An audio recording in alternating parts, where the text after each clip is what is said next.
Tell me a bit about why you joined the Labour Party. Well, I joined in 1980 at the time of the GLC elections when Ken Livingstone was first elected, and I come from a working class background. My dad delivered paraffin and was an ambulance driver at other times. My mum was a clairvoyant.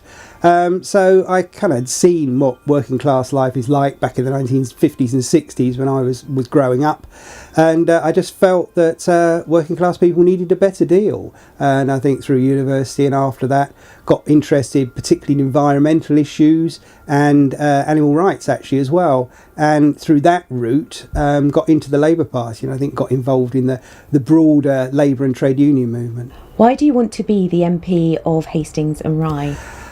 I've moved here about 20 years ago. Before that, I'd lived all over the place. I went to university in Aberystwyth, got a degree in microbiology and biochemistry. I've lived in London, worked for the Audit Commission, worked for different local authorities.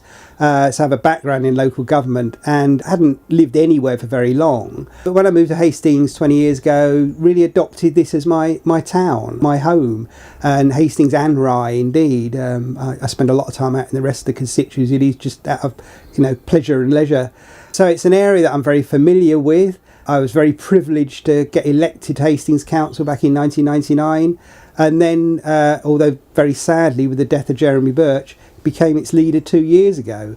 And that I felt was an enormous privilege, again, for a town that I've adopted as my home. It was wonderful to represent it in that way. So now I've got the opportunity to become its MP. I would find that an enormous privilege too. So yeah, it's a town I love. It's a town I've chosen as my home. I'd love to represent it in Parliament.